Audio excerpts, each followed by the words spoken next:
আসসালামু আলাইকুম। 2024 সালের এসএসসি শিক্ষার্থী বন্ধুরা কেমন আছো সবাই? আশা করি সবাই ভালো আছো। 2024 সালে যারা তোমরা এসএসসি পরীক্ষা দিয়েছিলে, রেজাল্টের পর অনেকেই পুনর্নিরীক্ষণের জন্য আবেদন করেছো, অর্থাৎ বোর্ড চ্যালেঞ্জ করেছো। এটারই অনেকটা নাম আছে, পুনর্নিরীক্ষণ বলে, কেউ বোর্ড চ্যালেঞ্জ বলে, কেউ রি এক্সাম বলে, কেউ খাতা চেক বলে, যেটাই বলো। তোমাদের এটার ফল কবে প্রকাশ হবে? ফাইনাল একটা তারিখ জানিয়েছে শিক্ষা বোর্ড থেকে। দেখো 19 তারিখে আজকে এটি প্রকাশ করেছে, সকাল 11টার সময় এই তারিখটি প্রকাশ করেছে শিক্ষা বোর্ড থেকে।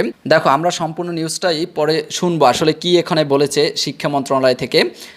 গত রবিবার 12ই মে চলতি বছরের এসএসসি ও সমান পরীক্ষার ফল প্রকাশ করা হয়েছে। এবছর 9টি সাধারণ মাদ্রাসা ও কারিগরি বোর্ডে ঘর পাশের হার ছিল 83.04%।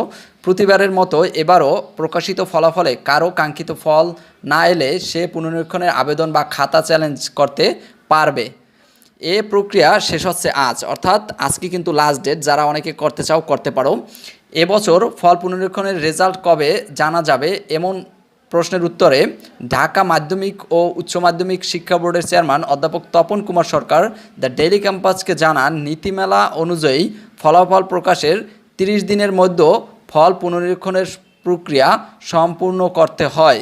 সেক্ষেত্রে জুন মাসের 11 থেকে 12 তারিখের মধ্যে শিক্ষার্থীরা ফলাফল জানতে পারবে। দেখো এর আগে আমি একটি ভিডিওতে বলছিলাম যে 8 তারিখে দিতে পারে, সেটা হচ্ছে জুন মাসের 8 তারিখে, কিন্তু তারা বলছে যে না 11 তারিখে দেবে কিংবা 12 তারিখে।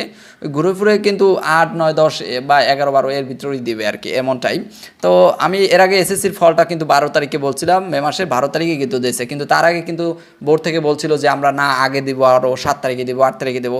এই পুনর্নিরীক্ষণের ফলটাও এরকমটা হবে যে দেখবা তুমি 7-8 তারিখের ভিতরে পেয়ে যাওয়ার সম্ভাবনা রয়েছে। তারপরে বোর্ড থেকে বলছে যে 11 কিংবা 12 তারিখের বাইরে আর যাবে না, এর ভিতরে তারা দিয়েই দিবে। কারণ এটা কেন তারিখটা গুরুত্বপূর্ণ, অনেকেই কলেজে ভর্তি হবা যারা ফেল করেছো, কিংবা অনেকের ভালো একটা রেজাল্ট থাকলে ভালো একটা কলেজে চান্স পাবা, এই জন্য কবে রেজাল্টটা দেবে এটা অনেকেই জানার আগ্রহ থাকে।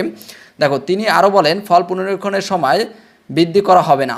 রবিবার রাত 11:59 পর্যন্ত শিক্ষার্থীরা আবেদন করতে পারবে, অর্থাৎ 12টার আগ পর্যন্ত আজকে রবিবার। ফল পুনরীক্ষণের প্রতিপত্রের জন্য আবেদন ফি নির্ধারণ করা হয়েছে 125 টাকা করে। এখন